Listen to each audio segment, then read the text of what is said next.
박형훈 목사님 나오셔서 거룩한 입술이라는 제목으로 하나님의 말씀 증거해 주시겠습니다.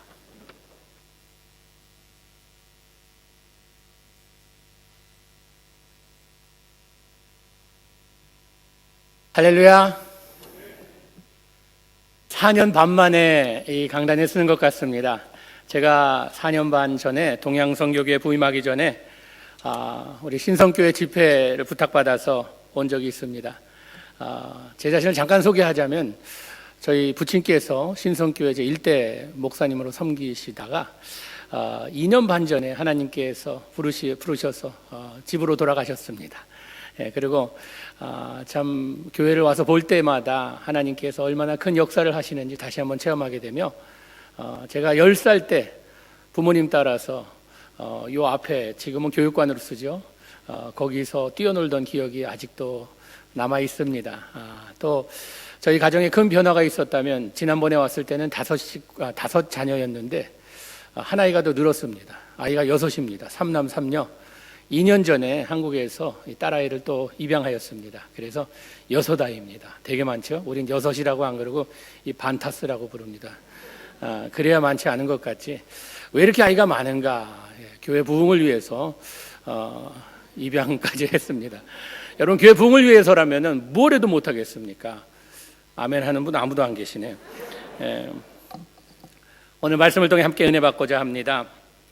2006년도에 UC 샌프란시스코 주립대학의 여성연구소에 브리젠다인 박사에 하면요, 이 남성들은 하루에 7,000마디를 하며 산다고 합니다. 이 7,000마디 하면은 그 다음부터 말할 이런 기분이 안 생기는 거예요. 그런데 여성은 남성과 달리 좀 말수가 많습니다. 남자는 7,000마디면은 충분한데 여자는 2만 마디를 해야 속이 시원하다고 합니다. 왜 이렇게 여자들은 말하는 걸 좋아할까? 왜냐하면요, 하나님께서 남자를 만들고 그 다음에 여자를 만드셨습니다. 근데 여자들은요, 하나님을 조금 더 남자보다 닮은 것 같아요. 하나님도 말씀하시는 걸 참 좋아하십니다.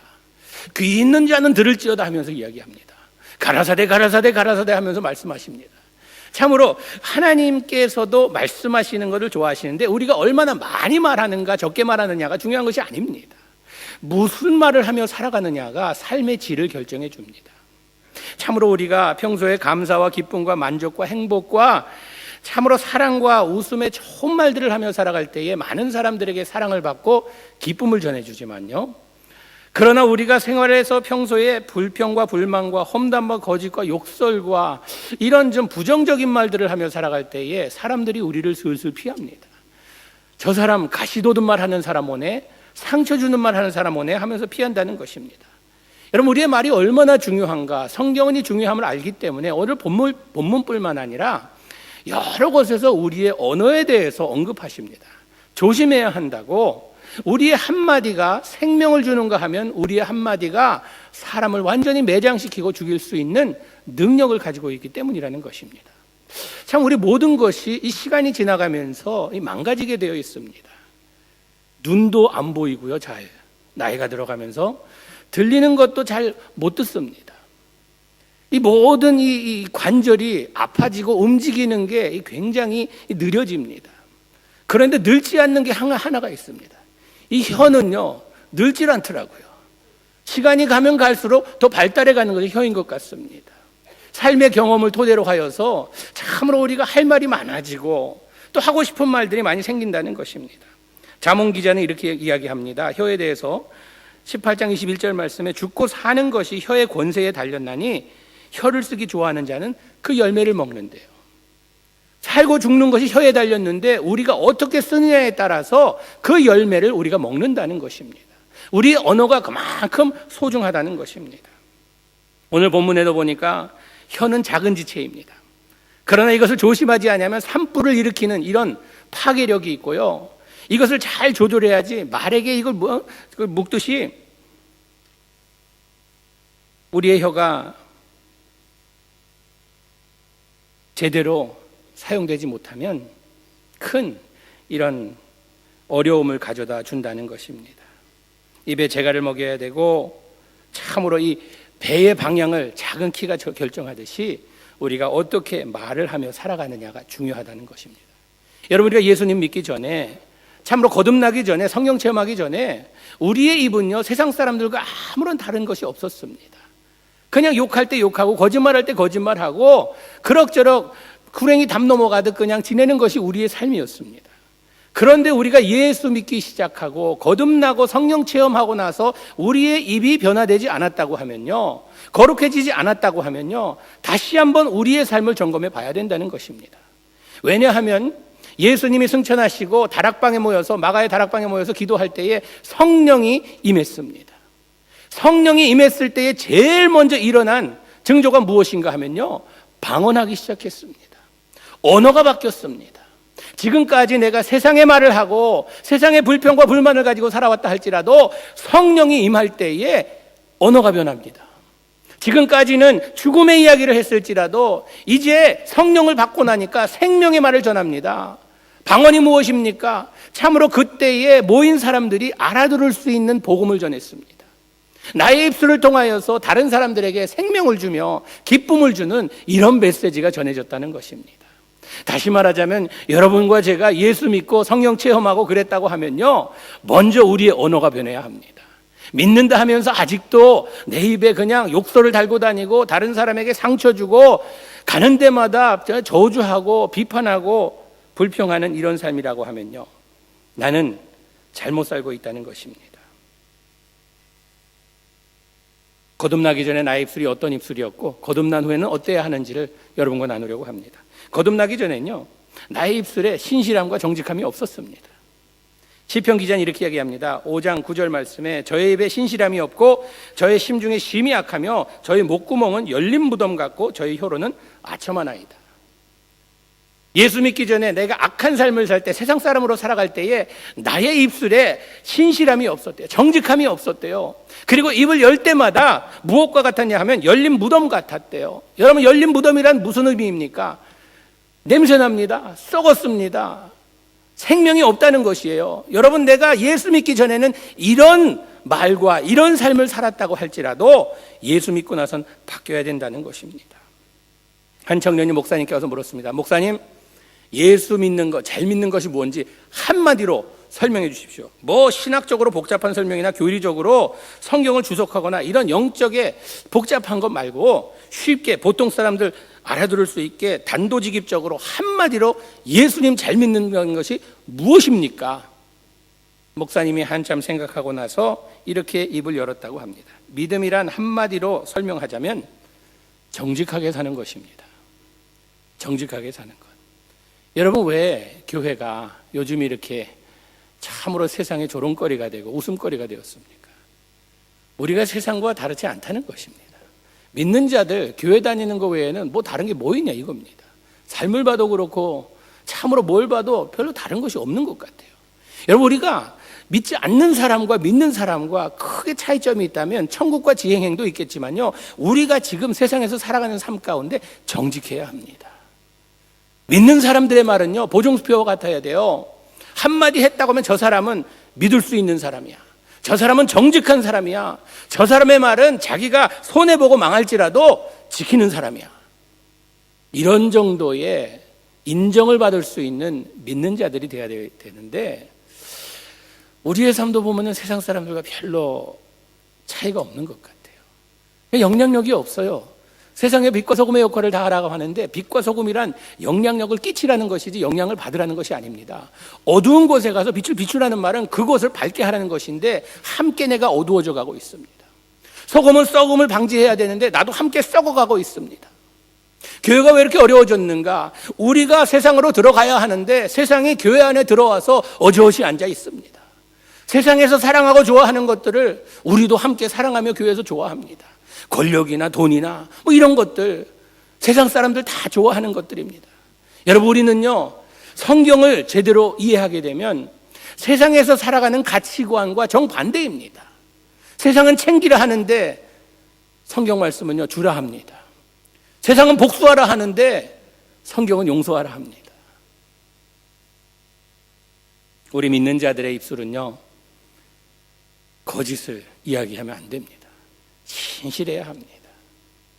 그리고 예수 믿기 전에, 성령 체험하기 전에 우리의 입술은요, 저주의 도구로 사용되었습니다. 시편 기자는 악한 자의 삶을 10장 7절 말씀에 이렇게 이야기합니다. 그 입에는 저주와 계율과 포악이 충만하며 혀 밑에는 잔해와 죄악이 있나이다. 입의 저주와 이 쾌혈과 포악이 충만하대요. 참으로 이 우리의 입술을 통하여서 다른 사람을 저주하는 이것처럼 무서운 것이 없다는 것입니다.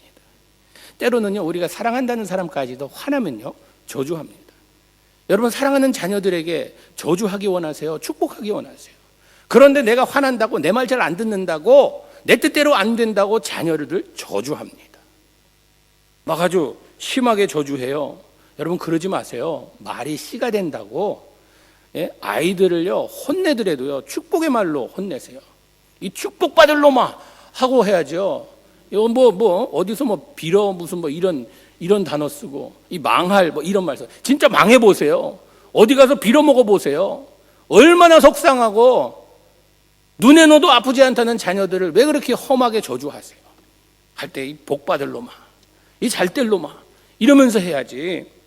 여러분, 우리는요, 오늘 본문 말씀에도 보니까 9절 말씀에 이것으로 우리가 주 아버지를 찬양하고 또 이것으로 하나님의 형상대로 지음받은 사람을 저주하나니 라고 이야기합니다. 우리의 입에서 참으로 축복의 말이 나와야지 저주의 말이 나오면 안 됩니다. 어떻게 한 샘에서 단물이 나오고 쓴물이 나오냐? 오늘 본문 말씀입니다. 여러분, 우리의 입을은요, 참으로 제대로 올바른 것을 해야지 저주하며 살다가는 나의 인생만 망치는 것이 아니라 다른 사람까지도 피해를 준다는 것입니다. 우리가 이 저주하는 방법도 여러 가지죠. 보통 보면요, 이 비난하는, 이 비판하는 것으로 사람을 저주합니다. 그러면서 내가 비난의 대상이 되면요, 큰일 납니다. 나는 다른 사람에 대한 약점을 이야기해도 돼도 다른 사람이 내 약점을 이야기하면요, 이 점심 싸들고 가서 싸우려고 합니다. 참 우리가 주님, 나는 용서받을 수 없는 죄인입니다. 참으로 주님, 나는 너무나도 죄인 중에 아주 최고의 죄인입니다라고 이렇게 입으로 시인은 하지만요, 누가 나 죄인 취급하면 큰일 납니다. 네가 뭐길래 이러면서 싸우려고 듭니다. 모순 아닙니까? 여러분, 성경은 마태복음 7장 1절 2절 말씀에 비판을 받지 아니하려거든 비판하지 말래요. 너희가 비판하는 그 비판으로 너희가 비판을 받을 것이니 너희 헤아리는 그 헤아림으로 너희가 헤아림을 받을 것이라. 비판받기 싫으면 다른 사람의 약점을 가지고요, 그걸 자꾸 씹지 말래요. 여러분, 다른 사람의 이 약점을 계속 씹는다는 것, 이것처럼 고소한 것이 없습니다. 운전하다가 잠 올 때요, 잠 깨려면요, 다른 사람의 약점을 이야기하기 시작하면요, 잠이 확 달아납니다. 너무 재밌어서, 너무 고소해요. 다른 사람이 약해지고 다른 사람이 악해지고 다른 사람이 참으로 비굴해지는 이 모습에 우리는요, 쾌를 느낍니다. 아직 죄인의 껍데기를 벗지 못하기 때문입니다. 아직도 죄의 찌끄러기가 나에게 남아있기 때문이에요. 그런데 그러지 말래요. 여러분, 교인 중에 꼭 그런 사람들이 있더라고요. 참으로 남은 어려워하고 힘들어하는데 그것을 약점 삼아서 돌아다니면서 다른 사람들에게 이 AP통신의 무슨 기자로 생각하는지 전하고 다니는 분들 계세요. 여러분, 그런 사람을 뭐라고 이야기하는가? 레위기 19장, 그게 요즘 현상이 아닙니다. 이 성경에도 보면요, 나옵니다. 레위기 19장 16절에 너는 내 백성 중으로 돌아다니며 사람을 논단하지 말며 내 이웃을 대적하여 죽을 지경에 이르게 하지 말라. 나는 여호와니라. 다른 사람은 죽으려고 참으로 죽을 만치 어려운 상황에 처했는데 거기 가서 그 사람의 이야기를 돌아다니면서 이야기하지 말라는 것입니다. 그런 사람을 만난다고 하면요, 잠언 20장 19절 말씀에 두루다니며 한담하는 자는 남의 비밀을 누설하나니 입술을 벌린 자를 사귀지 말라. 사귀지 말래요. 그런 사람 가까이 하지 말래요. 와서 남을 비난하고 그런 사람은 내쫓으라는 것입니다. 친구하지 말래요. 친구 따라 강남 간다고 괜히 그런 사람들하고 함께 했다가 나도 옮습니다. 여러분, 악한 것은요, 전염성이 강합니다. 이 선한 것은 전염성이 약한데 악한 것은요, 와서 그래? 그런가? 하면서 분별력을 잃게 됩니다.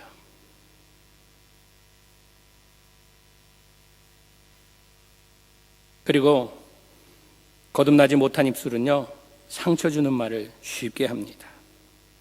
잠언 15장 4절 말씀에 울량한 혀는 곧 생명의 나무라도 패려한 혀는 마음을 상하게 하느니라. 마음을 상하게 하는 혀가 돼서는 안 됩니다. 여러분, 예수님 알기 전엔 내가 말을 다른 사람을 생각지 않고 막 합니다. 상처를 주든 말든 상관없이 막 합니다.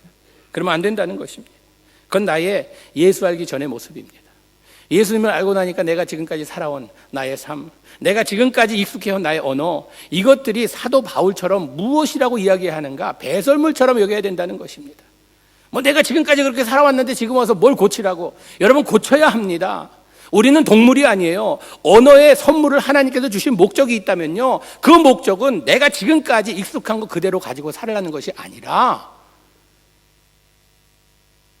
말에 입에 자갈을 물리듯 나의 입에 자갈을 물려서 성령 받은 사람처럼 그 언어를 가지고 살아가라는 것입니다.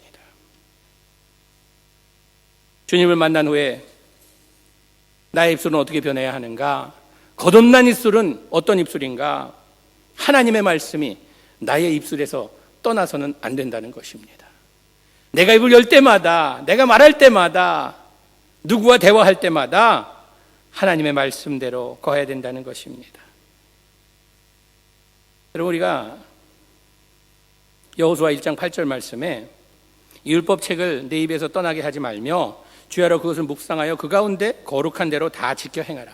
하나님의 말씀을 입술에서 떠나게 하지 말고 그 말씀대로 주야로 밤낮으로 기록한 대로 행하래요. 그리하면 만약에 너희가 입술에서 하나님의 말씀이 떠나지 않고 주야로 묵상하며 그 말씀대로 살아가면 그리하면 내 길이 평탄하게 될 것이라. 내가 형통하리라. 평탄과 형통을 원하는 여러분의 삶이라고 하면요, 하나님의 말씀이 나의 입술을 떠나서는 안 된다는 것입니다. 이것이 유대인들의 이 기초였어요. 기본이었어요. 하나님의 말씀을 나의 입에서 떠나는 그 순간부터 우리는 두려움을 체험하게 됩니다. 불안해지기 시작합니다. 왜? 하나님의 말씀만이 우리에게 확신을 주고 우리에게 힘을 주기 때문에 그 말씀이 내 입술을 떠나기 시작하면요, 그 다음에는 내가 내 자신을 지켜야 된다는 이 생각 때문에 어려워진다는 것입니다. 형통과 평탄한 길로 인도하시는 하나님의 말씀입니다. 입에서 떠나면 안 됩니다. 두 번째로 우리의 입술을 떠나서 안 된 것이 있다면 찬양입니다. 여러분, 찬양이라는 것 얼마나 좋은 것입니까? 시편 34편 1절 말씀에 내가 여호와를 항상 송축하며 그를 송축함이 내 입에 계속하리로다. 여러분, 찬양 부르는 것, 시편 기자는요, 호흡 있는 자마다 여호와를 찬양하라고 말씀합니다. 왜? 찬양은요, 우리가 어려운 세상 살아가는데 힘이 되어주며 우리에게 참으로 용기를 주는 요소이기 때문이라는 것입니다. 멋진 아르헨티나 부에노스아이레스 밖에 나가서 제가 자연을 보면서 주 하나님 지으신 모든 세계 저절로 나오고요, 어려운 일 당해서 참으로 힘들 때에 어려운 일 당할 때 나의 믿음 적으나, 그리고 너무나 지치고 힘들어서 기도도 안 나올 때 당신이 지쳐서 기도할 수 없고 눈물이 빗물처럼 흘러내릴 때, 그리고 이제 하나님께서 나를 부르시려고 참으로 이 천국 문이 앞에 보이는데 하늘 가는 밝은 길이 내 앞에 있으니 얼마나 감사한 일입니까? 잠언 기자님 신명기에서는 이렇게 이야기합니다. 28장 7절에 내 대적이 일어나 너를 치려하며 여호와께서 그들을 내 앞에서 패하게 하시리니 그들이 한 길로 너를 치러 들어와서 7길로 도망치리라 말씀하십니다.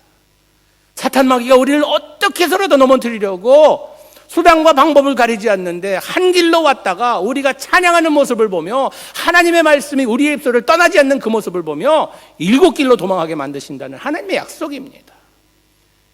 여러분, 신앙생활이 그렇게 힘듭니까? 어렵습니까? 어렵고 힘든 건 없습니다. 의지하면 됩니다. 오늘 참 성가대, 솔로몬의 성가대, 제가 지금까지 다니면서 여러 성가대, 솔로몬이라 이름 처음 들어봤습니다. 뭐 호산나 성가대, 시온 성가대, 할렐루야 성가대, 이 솔로몬 성가대, 참 얼마나 음이 깨끗한지요. 임진왜란 이후로 이런 성가를 들어본 적이 없습니다. 얼마나 좋습니까? 말씀 위에 굳게 서, 굳게 서리. 왜 굳게 섭니까? 그 말씀이 나를 보호해주고 찬양이 사탄 마귀들 7길로 도망가게 만들기 때문에 거듭난 자의 입술에서 하나님의 말씀이 또 찬양이 떠나서는 안 된다는 것입니다. 그리고 우리는요, 진리의 말씀을 선포해야 돼요. 거짓이 아닙니다. 예배도요, 영과 진리로 예배를 드리라고 했어요. 가증되고 거짓된 것이 아닙니다. 진리의 말씀으로 진리를 전합니다. 잠언 12장 22절 말씀에 거짓 입술은 여호와께 미움을 받아도 진실이 행하는 자는 그의 기뻐하심을 받느니라. 나 주님의 기쁨 되기 원하네. 기쁨 되기 위해서는요, 진실의 길을 걸어야 돼요. 가증되고 거짓된 모습이 아니라 내가 지금 속은 썩어 들어가고 죽겠는데 와서 그냥 아무렇지도 않은 듯이 그냥 뻐젓한 것이 아니라 예배를 통하여서 주님 앞에 눈물 흘리며 간구합니다. 주님, 나 죽겠습니다. 어려워 힘들어 죽겠습니다. 여기는 브라질에 들렸다 왔습니다. 브라질 교민들이 너무나 지금 힘들어 하세요. 예배를 드리면요, 기도하자 그러면 눈물바다래요. 너무나 힘들고 어려워서. 진정된 사람은요, 예배 가운데 치유가 있습니다. 치유받기 위해서는요, 내 병, 아픔을 고백해야 합니다. 의사한테 가서 참 속에 막 썩어 들어가는데 아무렇지도 않습니다. 괜찮습니다. 뭐 그냥 점검 안 해도 돼요. 뭐 정밀검사 안 해도 돼. 나 괜찮습니다. 하다가 죽습니다. 옷 벗으러 하면 벗고요. 검사 받으려면 받고 순종하고 내 있는 모습 그대로 어디가 아프고 어디가 힘들고 이야기를 해야지만 치유받죠.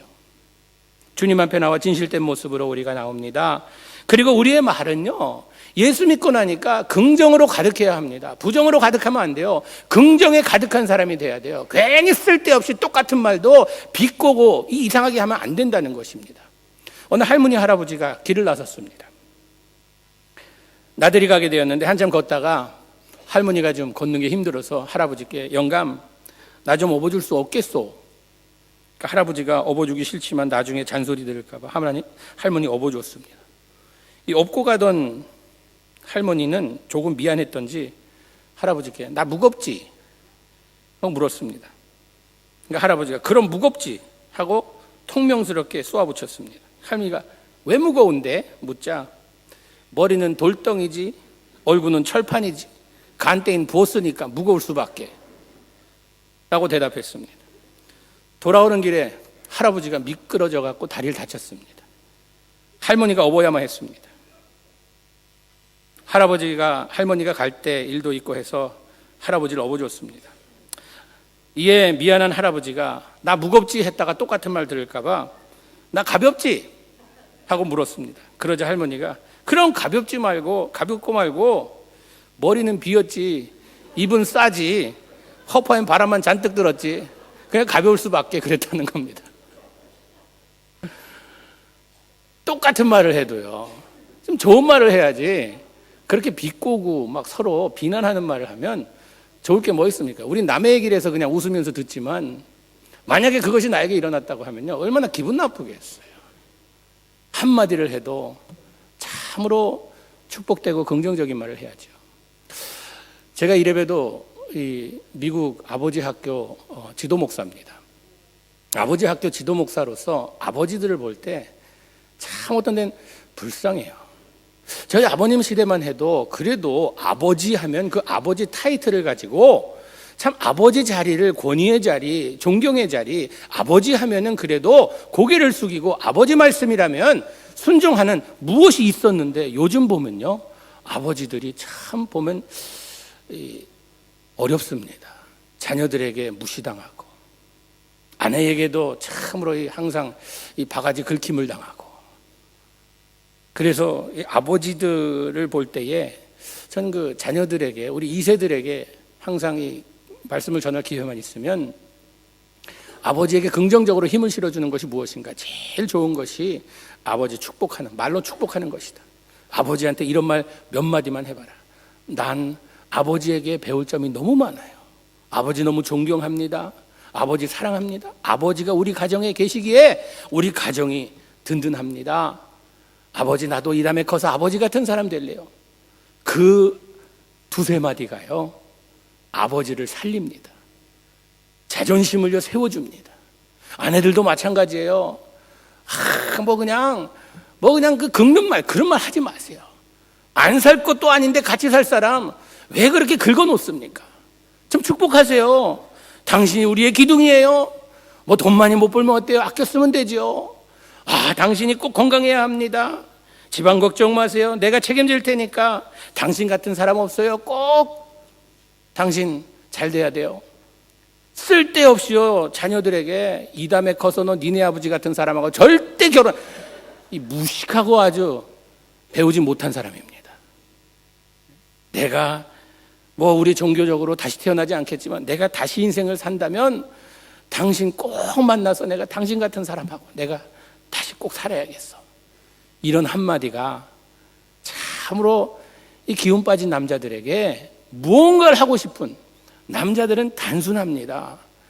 단순해서요 그렇게 칭찬받으면 진짜 그런 줄 알고 그렇게 하려고 몸부림칩니다. 아니다 할지라도 하려고 몸부림쳐요. 그렇기 때문에 우리의 긍정적인 말 한마디 한마디가 사람을 살리느냐 아니면 부정적인 말로 그 사람을 죽이느냐 매장시키느냐. 여러분 가정에 문제가 있습니까? 문제 가만 보면요 복잡한 것들 없어요. 말 한마디, 이 한마디 한마디에서 상처를 받은 것이 너무 지속되고 오래되다 보면요 이게 만성이 됩니다. 그렇게 되면요 이 암이 그냥 하루아침에 팍 생기는 것이 오랜 기간 동안에 조금씩 자라면서 생기듯이 이 부정적인 말도 마찬가지입니다. 점점 이게 자라면서 상처가 커지면서 그 다음에 뭐가 돼요? 상처가 한이 돼요. 그러면서 언젠간 내가 저 사람 꼭 복수해야겠다라는 기회만 찾아요. 여러분 복수는요 믿는 자들의 삶의 단어에서 빼버려야 합니다. 이 복수한다, 지난번에 와서도 말씀드린 것 같은데 여러분 병원에 가서 마지막 단계에 이 입원하신 분이 어디에 물이 차면 가요? 복수. 복수 차면 그 다음에 가는 거예요. 복수로 가득 찬 사람은요 남는 건 죽음밖에 없어요. 복수라는 말 하지 마세요. 우리 믿는 자들은요 용서입니다. 회복이에요. 다시 시작하는 것이에요. 그런 것입니다. 나의 마음에 무엇을 가지고 있느냐가 중요합니다. 마태복음 15장 18절 말씀에 입에서 나오는 것들은 마음에서 나오나니 이것이야말로 사람을 더럽게 하느니라. 쓰레기를 가지고 있는 사람들은요 나오는 게 쓰레기밖에 없어요. 그러나 예수 그리스도의 사랑과 믿음과 소망을 가진 사람은요 나올 때에 소망의 말을 합니다. 사랑의 말을 합니다. 사랑해요. 축복해요. 저희 교회 교인들이 예배 마치고 이제 교인들하고 인사할 때 쭉 줄 서서 나가는데 제가 기대되는 권사님 한 분이 계세요. 2부 예배 참석하시는데 교인들이 많다 보니까 줄이 굉장히 깁니다. 근데 이 권사님은 일부러 맨 마지막에 쓰세요. 맨 마지막에 쓰시는데 권사님을 제가 이렇게 다른 분들은 이걸 그냥 한 1000여 번 하고 나면요 나중에 어깨가 아파요. 악수하고 감사합니다. 그런데 마지막에 그 기회를 위해서 내가 기다립니다. 그리고 기대합니다. 왜냐하면 이 권사님은요 나가실 때마다 꼭 한 말씀 하시고 가시는데 그 말씀이요 오늘 말씀의 요점을 캐치해서 목사님 오늘 말씀 중에 그 한 말씀 참 나에게 은혜되었습니다. 내가 그렇게 살도록 노력하겠습니다. 그 한마디씩을 꼭 하고 가요. 근데 똑같은 거 멘트가 똑같은 게 매주 틀립니다. 오늘 너무 제가 위로받았습니다. 마음에 맺혀있던 상처가 그냥 다 아무는 이런 역사를 뭐 이렇게 그래서 오늘은 무슨 말씀하실까 기대하면서 빨리 앞에 분들 빨리 보내고 이거 빨리 가세요. 이게 어떤 분들은 자꾸 안 놓습니다. 이거 그냥 제가 텍사스의 교회 심호할 때 권사님 한 분은요 이 손을 잡으면 막 문지르세요. 가슴에 목사님 사랑해요. 굉장히 불편한데 너무 사랑해서 그러시는데 그 권사님은 기다립니다. 왜? 그 권사님의 한마디가요 설교를 좀 더 잘 준비할 수 있는 힘이 되기 때문입니다. 그 권사님이 은혜 받는 그것을 듣기 위해서, 축복의 말을 듣기 위해서 여러분 우리도 좀 그런 사람이 돼야 돼요. 가면서 에이구 오늘 찬밥 먹고 가네 그러면 안 돼요. 제 영락교회 영어목회 12년 심호했습니다. 근데 12년 있으면서 새벽기도 한 3번 정도 한 것 같은데 항상 앞에 자리에 머리 하얗신 장로님 한 분이 와서 앉아 계신데 그분은요 목사님이 어떤 설교하든 담임 목사님의 설교만 진짜 설교지 나머지는 다 그냥 쓸데없는 설교들이에요. 그래서 새벽 기도 때 설교하면요, 어떤 부목사님이 와서 설교하든지 간에 이제 설교 다 끝나고 내려올 때에 이제 다들 기도하라고 시간을 주면요, 그 장로님 제일 먼저 하시는 첫 마디가 뭐냐, 큰 소리로 제일 앞에 앉으셔서 목회자가 기도하고 내려와서 이제 내려오는데 주여로 시작하십니다. 오늘도 찬밥 먹고 갑니다 라고. 이것이 그냥 모든 부목사님 내려올 때, 그래서 저는 이게 뭐 몇 년 만에 온 기회인데 내가 여기서 이제 설교하고 그분이 찬밥 먹고 간다는 그 얘기 안 듣도록 해야겠다 열심히 준비했거든요. 근데 설교 딱 끝나고 내려가는데 한마디를 더 붙이시더라고요. 오늘 어린 종에게서 찬밥 먹고 갑니다라는 이 말씀을 하시더라고요. 이왕 기도할 거 왜 찬밥입니까? 찬밥은요, 내가 차게 만드니까 찬밥이 되는 거예요. 우리가 믿는 자들의 입술은, 거듭난 자의 입술은, 성령을 체험한 자의 입술은요, 하나님의 말씀과 찬양의 입술을 떠나지 않고 우리 입술에서 진리가 선포되며 우리의 입술을 통하여서 생명이 전해지며 예수 그리스도의 복음이 전해지며 많은 사람들에게 긍정과 힘을 더해주는 이런 입술이 되어야 됩니다. 여러분 그렇게 사시기로 다짐하십니까? 이것은요, 오늘 보니까 인간의 힘으로는 불가능합니다. 성령께서 하시는 일이에요. 성령님 나 좀 도와주세요. 능력 주시는 자 안에 있겠습니다. 능력 주시는 자 변두리에 있지 마세요. 밖에 있지 마세요. 안에 계세요. 능력 주시는 자 안에서 모든 것을 할 수 있습니다. 여러분의 입을 통하여 우리 부에노스아이레스가 밝아지며 많이 힘들고 어려운 사람들에게 힘을 더해주는 여러분 되시기를 주님의 이름으로 축복합니다. 기도하시겠습니다. 주님, 부족한 정 말씀을 전했습니다. 옥토에 떨어져 많은 열매 맺는 시간 되게 하여 주시옵고 우리의 입술을 통하여 영광 받으시고 우리의 입술을 통하여 많은 사람들에게 생명의 말씀, 축복의 말씀, 소망의 말씀 전해질 수 있도록 은혜 베풀어 주시옵소서. 예수님 이름으로 기도하옵나이다. 아멘.